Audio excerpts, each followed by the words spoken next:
ধর্মীয় ভাব গাম্ভীর্যে পালিত হচ্ছে মহিমান্বিত শবে কদর। আল্লাহর সন্তুষ্টি কামনায় মসজিদে মসজিদে মুসল্লিরা মগ্ন ইবাদতে। বন্ধ হলমার্কের ক্ষমতাহীন চেয়ারম্যানের মাসে 100 কোটি টাকা দেওয়ার শর্তে জামিন পাওয়ায় আইনজীবীদের বিস্ময়। জামাতের নিবন্ধন অবৈধ ঘোষণার রায় স্থগিত চেয়ে করা আবেদন খারিজ। হরতাল ডাকায় 2 জামাত নেতাকে তলব।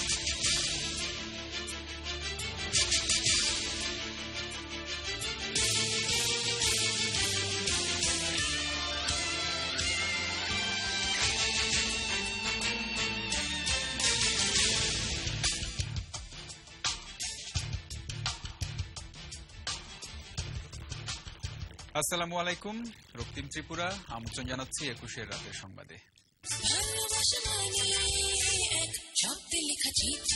এশিয়ান ডুপ্লেক্স টাউন, আভিজাত্যের নতুন ঠিকানা। যথাযথ ধর্মীয় ভাব গাম্ভীর্যের মধ্য দিয়ে সারা দেশে পালিত হচ্ছে পবিত্র লাইলাতুল কদর। ধর্মপ্রাণ মুসলমানেরা গুনাহ মাফ ও বেশি সওয়াব হাসিলের লক্ষ্যে রাতভর মগ্ন ইবাদত বান্দেগিতে। পবিত্র কুরআনে এই রাতের ইবাদতকে হাজার মাসের চেয়েও শ্রেষ্ঠ হিসেবে বর্ণনা করা হয়েছে। মানব জীবনের অনেক গুরুত্বপূর্ণ বিষয় এই রাতে স্থির করা হয় বলেও উল্লেখ আছে আল কোরআনে। মফিউর রহমানের রিপোর্ট। হাজার মাসের চেয়েও শ্রেষ্ঠ রজনী লাইলাতুল কদর। এই রাতের মহিমা ও তাৎপর্য স্বয়ং আল্লাহ তাআলা বর্ণনা করেছেন পবিত্র কোরআনে। কদরের রাতেই মহানবী হযরত মুহাম্মদ সাল্লাল্লাহু আলাইহি ওয়াসাল্লামের উপর নাজিল হয়েছিল মহাগ্রন্থ আল কুরআন। কুরআনে বর্ণিত আছে, এ রাতে আল্লাহ তার প্রিয় বান্দাদের কাছাকাছি চলে আসেন। ধর্মপ্রাণ মুসলমানরা তাই এ রাজ্যকে প্রার্থনা ইবাদতে মশগুল থাকেন। দুনিয়া এবং আখিরাতে যাতে শান্তি পায়, ওই জীবনের গুনাহ মাফ করে দেয় আল্লাহ পাক, ওইটাই আমরা চাইবো আল্লাহর কাছে। আমি যেন সমাপনী পরীক্ষায় ভালো ফল করতে পারি। সবাই যাতে এই দিনটাকে আমরা এমন মহত্ব হিসেবে নেই যাতে পরবর্তী যে দিনগুলো আছে আমাদের, সেই দিনগুলো যাতে আমরা খুব সুন্দরভাবে সুখে শান্তিতে বসবাস করতে পারি। ইসলামী চিন্তাবিদদের মতে এ রাতে আল্লাহ রাব্বুল আলামিনের দরবারে একাগ্রচিত্তে প্রার্থনা করলে তা মঞ্জুর হয়। এই রাত্রে বেশি বেশি করে তওবা করতে হবে, ইস্তেগফার করতে হবে। কিন্তু যদি কবিরা গুনাহ করে থাকে, পিতা মাতার অবাধ্য হয়ে থাকে কেউ, তাহলে এই রাত্রিতে তাকে অবশ্যই তওবা করতে হবে। খালেস তওবা ছাড়া আল্লাহ তাআলা তাকে কখনো মাফ করবেন না। যে কদিন আমাদের বাকি আছে সেই কয়দিনই আমরা লাইলাতুল কদর পাওয়ার জন্য ইবাদত করব, লাইলাতুল কদরকে আমরা তালাশ করব এবং সারা রাত্রি আমরা ইবাদত করব। শুধু 27 রমজানেই নয়, শেষ 10 দিনের প্রত্যেক বেজর রাতেই শবে কদর সন্ধান করার কথা বলা হয়েছে হাদিসে। মফিউর রহমান, 21 টেলিভিশন, ঢাকা। বন্ধ হলমার্কের ক্ষমতাহীন চেয়ারম্যানের মাসে 100 কোটি টাকা দেওয়ার শর্তে জামিন পাওয়া নিয়ে বিস্ময় প্রকাশ করেছেন আইনজীবীরা। হলমার্কের নিয়ম অনুযায়ী আর্থিক লেনদেনের ক্ষমতা ব্যবস্থাপনা পরিচালক তানভীর মাহমুদের থাকায় জেসমিন প্রতি মাসে এত বড় অঙ্কের টাকা পরিশোধ করতে পারবেন না বলেই আশঙ্কা তাদের। হাইকোর্ট থেকে কয়েকবার জামিন নামঞ্জুর হওয়ার পরও মহানগর দায়রা জজ আদালত থেকে জেসমিন ইসলাম জামিন পাওয়ায় অসন্তোষ প্রকাশ করেছেন তারা। অন্যদিকে গতকালই জেসমিন ইসলাম গাজীপুরের কাশিমপুর কারাগার থেকে মুক্তি পান বলে তার আইনজীবী জানিয়েছেন। বিস্তারিত ইমরান হাসানের রিপোর্টে। গেল রোববার হলমার্ক গ্রুপের চেয়ারম্যান জেসমিন ইসলামকে দুদকের করা 11টি মামলায় জামিন দেয় আদালত। প্রতি মাসে 100 কোটি টাকা সরকারি কোষাগারে জমা করার শর্তে তার জামিন মঞ্জুর করেন মহানগর দায়রা জজ জহুরুল হক। এদিকে কোম্পানির মেমোরেন্ডামে আর্থিক লেনদেনের ক্ষমতা তানভীরের থাকায় কি করে জেসমিন তা জমা দেবেন তা নিয়ে বিস্ময় প্রকাশ করলেন সিনিয়র আইনজীবী। এই কোম্পানির আর্থিক লেনদেনের ক্ষমতা কোম্পানির মেমোরেন্ডাম অনুযায়ী এই প্রতিষ্ঠানের এমডি অর্থাৎ তানভীর মাহমুদের। আর্থিক লেনদেন জেসমিন ইসলাম করতে পারবেন না। তো উনি যদি লেনদেন করতে না পারেন তাহলে উনি জামিনে মুক্তি পেয়ে টাকা দিবেন কিভাবে? এদিকে আসামি পক্ষের আইনজীবী কাজী নজিমুল্লাহ নিজ জিম্মায় জেসমিন ইসলাম জামিনে মুক্তি পেলেও প্রতি মাসে এত বড় অঙ্ক পরিশোধ নিয়ে শঙ্কা প্রকাশ করেন। 100 কোটি টাকা কিভাবে জেসমিনরা দেবেন, কারণ তাদের সমস্ত ব্যাংক অ্যাকাউন্টগুলো ফ্রিজ হয়ে আছে। এই অবস্থায় এই ধরনের এত টাকার একটা কন্ডিশনাল অর্ডার দেওয়ায় আমি আমার মক্কেলের পক্ষ থেকেও একটা অনিশ্চয়তার মধ্যে রয়েছি।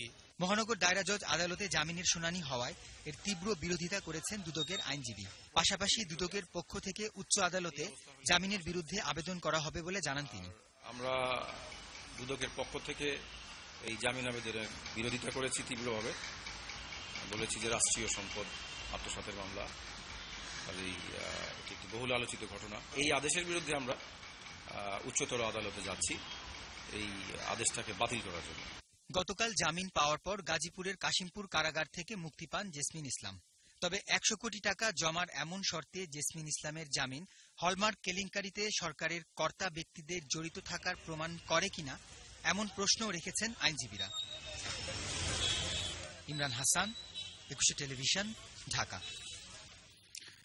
এদিকে প্রধানমন্ত্রী শেখ হাসিনা বলেছেন হাওয়া ভবনের লোকজনই হলমার্ক কেলেঙ্কারির মূল হোতা, আর চোর ধরতে গিয়ে আওয়ামী লীগকে চোরের অপবাদ কাঁধে নিতে হয়েছে উল্লেখ করে প্রধানমন্ত্রী আরো বলেন, বর্তমান সরকার সব অনিয়ম বন্ধ করার জোর প্রচেষ্টা চালিয়ে যাচ্ছে। সোমবার গণভবনে স্বেচ্ছাসেবক লীগের এক আলোচনা সভায় তিনি এসব কথা বলেন। প্রধানমন্ত্রী আরো বলেন, জনগণের সম্পদ লুট করে বিএনপি যে বিদেশে টাকা পাচার করেছে তা মানুষ এখনো ভুলে যায়নি। বিএনপি, জামাত, হেফাজত একজোট হয়ে ক্ষমতায় গেলে দেশের মা বোনরা আর বাইরের কোনো কাজ করতে পারবে না বলে তিনি তার আশঙ্কার কথাও জানান।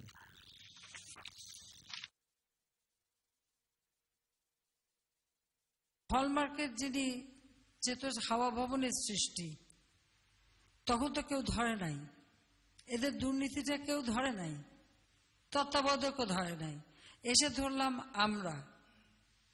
আমরাই তো ধরেছি। তা আমাদের অবস্থা হলো কি, চোর ধরতে যে চোর হয়ে গেছে, আর আমাদের প্রদোষ। আর তাদের কোথায় আঘাত লাগছে সেটা আমরা জানি না। যেটুকু অনিয়ম সেগুলি আমরাই ধরছি। জরুরি কারণে সৌদি সফর সংক্ষিপ্ত করে মঙ্গলবার বিকেলে দেশে ফিরেছেন বিরোধী দলীয় নেতা ও বিএনপি চেয়ারপারসন বেগম খালেদা জিয়া। এর আগে সোমবার বাদ আসর কাবা শরীফে বিদায়ী তাওয়াফ করেন বেগম জিয়া। তাওয়াফ শেষে বাংলাদেশের রাজনৈতিক স্থিতিশীলতার জন্য জনগণের শান্তি ও কল্যাণ কামনা করে বিশেষ মোনাজাত করেন তিনি। সে সময় অন্যদের মধ্যে সেখানে ছিলেন মক্কা প্রাদেশিক বিএনপির প্রধান উপদেষ্টা খন্দকার হেলাল সিআইপি, ছোট ভাই শামীম ইস্কান্দার, তার স্ত্রী কানিজ ফাতিমা ও 2 ছেলে, প্রেস সচিব মারুফ কামাল, ঢাকা মহানগরীর বিএনপির সদস্য সচিব আব্দুস সালাম, আবুল খায়ের ভুইয়া, উপদেষ্টা মোসাদ্দেক হোসেন ফালু ও সৌদি আরব বিএনপির সভাপতি আহমেদ আলী মুকিব এবং সৌদি আরব পশ্চিমাঞ্চল যুবদল ও খালেদা জিয়া তারেক মুক্তি পরিষদের আহ্বায়ক প্রিন্স আল লিন্টন। সৌদি আরবের বাদশার আমন্ত্রণে ওমরা পালনের জন্য সৌদি সফরে যান খালেদা জিয়া। জামায়াতের নিবন্ধন অবৈধ ঘোষণা করে দেয়া হাইকোর্টের রায়ের বিরুদ্ধে স্থগিতাদেশ চেয়ে করা আবেদন খারিজ করে দিয়েছেন আপিল বিভাগের চেম্বার বিচারপতি। অবকাশকালীন বিচারক এএইচএম শামসুদ্দিন চৌধুরী সোমবার এই আদেশ দেন। আর রায়ের বিরুদ্ধে হরতাল ডাকায় জামাতের 2 নেতাকে তলব করেছে হাইকোর্টের ভিন্ন বেঞ্চ। এদিকে মানবতা বিরোধী অপরাধে ট্রাইব্যুনালে দেয়া সাজার বিরুদ্ধে খালাস চেয়ে আপিল করেছেন জামায়াতের সাবেক আমির গোলাম আজম। বিস্তারিত শাকের আরজুর রিপোর্টে। রাজনৈতিক দল হিসেবে জামাতকে নির্বাচন কমিশনের দেয়া নিবন্ধন অবৈধ ঘোষণা করে রায় দেয় হাইকোর্টের বৃহত্তর বেঞ্চ। রায় ঘোষণার পরপরই আপিল করে জামাত। সোমবার চেম্বার বিচারপতি রায় স্থগিতাদেশ চেয়ে করা আবেদন খারিজ করে দেয়। এর ফলে হাইকোর্টের রায় বহাল থাকলো। অ্যাপ্লিকেশন রিজেক্ট করেছে। যতক্ষণ পর্যন্ত আপিল বিভাগ এটা সেটিসফাইড না করবে হাইকোর্টের জাজমেন্টটা, ততক্ষণ পর্যন্ত জামাত কোন নির্বাচনে রাজনৈতিক দল হিসেবে প্রতিদ্বন্দ্বিতা করতে পারবে না। স্থগিতাদেশ চেয়ে করা আবেদন নাকচ করা হলেও পূর্ণাঙ্গ রায় প্রকাশ হলে নিয়মিত আপিল করা হবে বলে জানান জামাতের আইনজীবী। পূর্ণাঙ্গ রায় পাওয়ার পরে আমাদের কিন্তু সার্টিফিকেট দেয়া আছে আন্ডার আর্টিকেল 103। আমাদের অ্যাপিলের ডিভিশনে অ্যাপিল ফাইল করার জন্য কোনো লিভের প্রয়োজন নেই এবং সরাসরি আপিলটি দায়ের হবে। এদিকে রায়ের বিরুদ্ধে হরতাল ডাকায় জামাতের ভারপ্রাপ্ত সেক্রেটারি জেনারেল রফিকুল ইসলাম খান ও কেন্দ্রীয় প্রচার বিভাগের মোহাম্মদ ইব্রাহিমকে তলব করেছে হাইকোর্টের ভিন্ন একটি বেঞ্চ। অন্যদিকে মানবতা বিরোধী অপরাধে ট্রাইব্যুনালের দেয়া 90 বছরের সাজার বিরুদ্ধে খালাস চেয়ে আপিল করেছেন জামাতের সাবেক আমির গোলাম আজম। আর সাজা বৃদ্ধি চেয়ে আপিল করবে রাষ্ট্রপক্ষ। তিনি টিক্কা খানের সাথে দেখা করেছেন, তিনি বক্তৃতা দিয়েছেন এবং এই দুটো কারণে গণহত্যার সাথে তার সম্পৃক্ততা আছে বলে ট্রাইব্যুনাল যে রায়টা দিয়েছেন। আমরা বলেছি যে টিক্কা খানের সাথে দেখা করে উনি কি কথা বলেছেন তার কোনো প্রমাণ ট্রাইব্যুনালে হাজির করা হয়নি।